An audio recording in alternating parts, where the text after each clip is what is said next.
Well,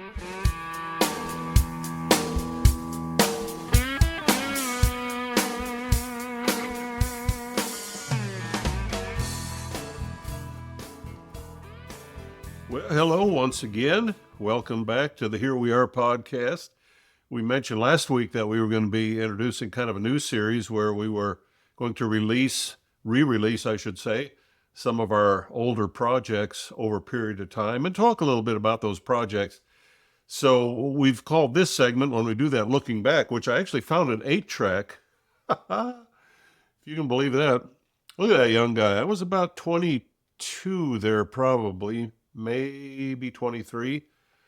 Looking back, I see where I went wrong. I'm only sad that to find out took so long. That was my first record with the Benson Record Company on the Impact label, available in long play album, 8-track, or cassette. So that's a little looking back right there. This week, starting out, we wanted to look at the live album, Dallas Holm Praise Live. Some of you are probably familiar with that album. We recorded that in 1976. I believe it was in the fall. I want to say November. I'll have to check for sure. But I think it was in November of 1976. We had just been together, we being the group Praise. It was called Dallas Holm Praise, only about 6 weeks when we recorded this album.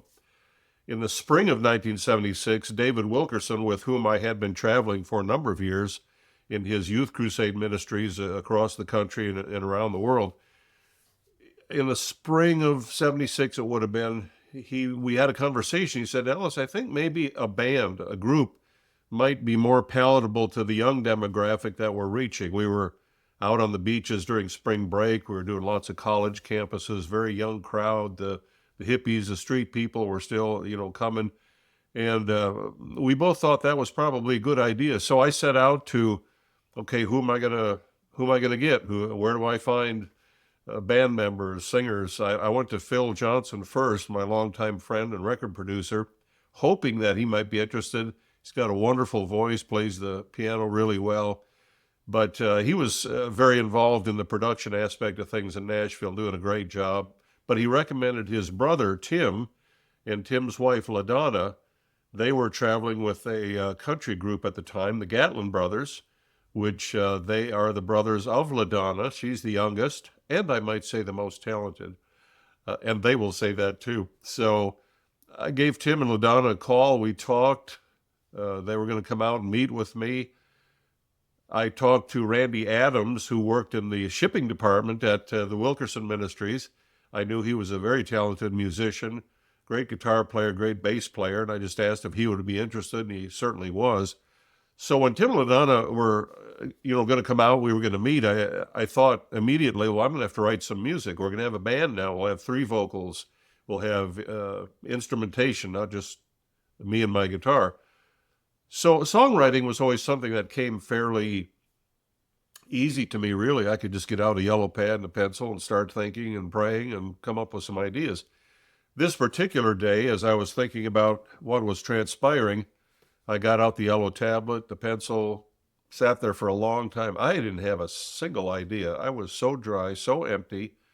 No matter what I thought of, no matter what I tried to start writing, I wasn't hitting the mark. So I began to pray, which I, of course, should have done in the first place. But in the course of my prayer, I remember saying, Lord, if you were singing, what would you say? And that thought really stuck in my mind. I don't know if I'd ever heard a song from a first-person point of view.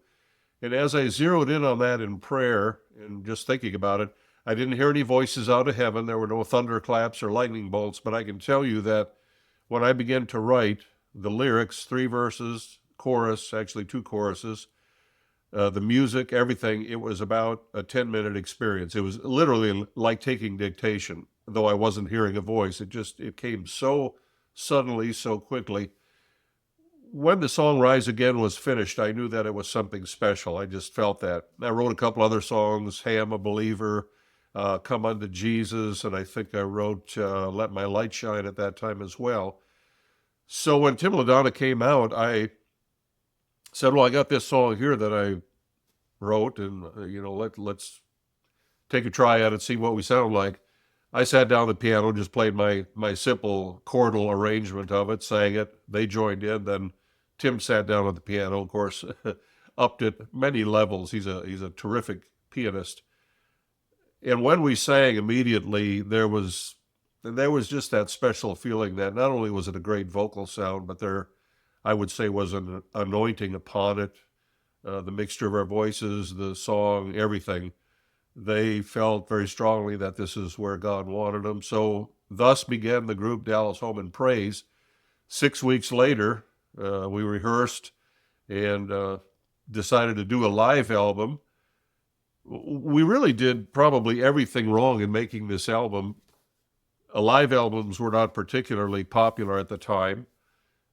We used an engineer named Lee Hazen, very talented engineer from Nashville, great guy. We had used him before. But he came out in this little bitty camping trailer with semi-professional gear. I think it was a Tascam or TAC board, like a 8-track board or maybe 12-channel board. And I think it was maybe 8-track tape. He had really good preamps and really good microphones, plus he was a really good engineer. But still, it's kind of like you don't normally do a major album, out of a camping trailer with semi-pro gear, but he knew what he was doing. We had rehearsed all the songs. We set up at the Lindale High School auditorium, seated about 500 people, and we just went through every song, as I recall, just one pass through. So it truly is a live album, exactly as it happened. We didn't have a drummer yet. It's funny because a lot of people, when you point that out, they say, "Oh yeah, there's drums on that album." There's not. There's not a drum anywhere. LaDonna plays the tambourine on some songs. I was playing a 12-string acoustic at the time, which between the percussive strumming and fingerpicking and the tambourine and Randy's bass, and you get a sense that there's a rhythm section there, but in fact it was just piano, keyboard, guitar, and bass, tambourine occasionally. I think LaDonna played what they call them, glocks, the little wooden sticks on a couple songs. Let My Light Shine, I think they're on that. So it was a very, very humble beginning. When the album was finished, the record company, the Benson Record Company, which they had a label then called Green Tree, that label was actually, I was the first artist to kind of initiate that label called Green Tree. That was a more contemporary label. When the album first came out, they shipped, I think, 100,000, which was a massive undertaking. 100,000 albums in Christian music was a huge number at that time in the late 70s. You had the Christian bookstores, record stores around the country, Christian radio stations. Back then, they didn't put a single out. Sometimes there were 45s that were singles, but because the Christian radio stations were so varied, you had Southern Gospel, you had Middle of the Road, you had Contemporary. They had various categories, various names for them. So they just sent the album out to the radio stations, and then each radio station would play whatever song they felt was appropriate for their audience. So the record company shipped, I think it was 100,000 of these albums out there, which was way too many because I wasn't that well known then. My records were getting played on radio and I was traveling a lot, but not that many people were that familiar with my name or my music at that point. So all of a sudden the records started coming back to the record company, what they call returns. The bookstores, the record stores are saying, "I'm sorry, we can't sell these," so they're sending them back. But at the same time, all the returns are coming back. The radio stations are starting to play. In fact, there was one, and I used to know the radio station. I can't recall it right now. I feel it was up in the Midwest area somewhere. And the gentleman, the DJ, just took the album and played Rise Again. And as they used to say, the phones just lit up. Call after call after, who was that? What is that song? Could you play that again? He communicated that to another DJ friend of his somewhere else, and he said, "Have you played Rise Again?" "No." "Well, give that a spin, see what happens." And it just spread like a wildfire, literally. In just a matter of days, weeks, Rise Again was getting played on Southern Gospel. It was getting played on Contemporary. It was even getting played on some secular stations, some country stations. It just took off. So the record company had to turn right around and send all the albums out again. And, well, the rest is history, as they say. This is actually one of the very first certified gold albums in Christian music. In fact, I think, if I remember correctly, I'm the first male artist in Christian music to actually receive a certified gold album. I think Amy Grant was the first artist with her beautiful My Father's Eyes album. And then, if I recall, I think the very first certified gold album in Christian music was Bill Gaither's Alleluia, a praise gathering for believers, which I was privileged to sing on. I sang a song called Bethlehem, Galilee, Gethsemane. It's a beautiful musical. So I have the privilege of owning, I think, two of the first three gold albums that were ever issued in Christian music, what they call certified RIAA. So I'm very proud of that. If that sounds like boasting, I'm sorry. I'm just proud of that. I'm proud of the fact that God took something so simple and used it. I mean, we put Rise Again, number 4, on side 2. That's often referred to as the graveyard of tunes. The worst place you could place a song was next to the last on side 2 of a record. Just nobody listened to that. Nobody played it. The radio stations were never going to play that, but they did. And the song just caught on. Rise Again has been sung and recorded by so many other artists, everybody from Bob Dylan to Brad Paisley to Bill Gaither. It had great exposure in the black gospel culture, some of the choir conventions, which are absolutely phenomenal. Back in the late 70s, early 80s, they were singing Rise Again. I talked to a gentleman from one of the Southern Gospel quartets years ago, and he was almost upset. He said, Dallas, I just went to the Southern Gospel Quartet convention. Every quartet that walked out on stage sang Rise Again. And, I was pleased to hear that, but he was kind of like, okay, I got it. I've heard it enough. I've sung it enough. So that was kind of funny, but it did gain wide exposure. It really opened up the doors for our ministry in just in an extremely huge way. Suddenly, even internationally, our ministry was known. It gave us the opportunity to minister in so many ways, in so many venues. I've been to every state in this country, 21 countries around the world. A lot of that is because God used Rise Again, used this simple little album to open up the doors, and I'm so thankful for that. So I hope you enjoyed. I hope you've enjoyed it in the past, and I think nostalgia is a powerful emotion, and that's not a bad thing. It's good for us to go back sometimes. In fact, not to be preachy about it, but I'm just starting to study in the book of Revelation again. And it's interesting that the Lord points out, he gives some information to 7 churches, and he starts out with the church at Ephesus, and he first of all commends them. And he says, you've done some things so well, and it's like, I'm proud of you, and good for you. But this one thing I have against you, the Lord says, you left your first love.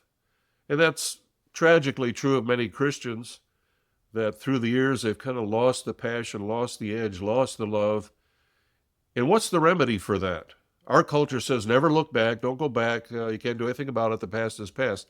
Interesting that the Lord's remedy for losing the passion, which is the indictment against the church at Ephesus, he said, I want you to go back and do the first works over again. Revisit, what was it? What was that initial commitment? What was that passion centered on? It's kind of like Andre Crouch's wonderful song, Take me back, dear Lord, to the place where I first received you. That's such a wonderful, wonderful message. So nostalgia can be a powerful tool, and I hope you enjoy this album as you listen to it once again. I don't know if you'll be able to download every song, because there are some songs, Chuck Girard's song on here, Front Seat, Back Seat, wonderful song. That may be the only one that was written by someone else. Sometimes due to publishing concerns, copyright issues, we're not able to release all the songs just because we haven't jumped through all the hoops that you have to sometimes to get that done. Those songs are available. You can find them somewhere else. In fact, you can find Chuck Girard's version, which is the best, from Love Song, Front Seat, Back Seat. It's a great song, but I just want to let you know that. But we'll be dropping these in from time to time and share a little bit about what's behind the making of the album, kind of memorable moments and stories. But this, we thought, would be a good place to start. Dallas Holm Praise live.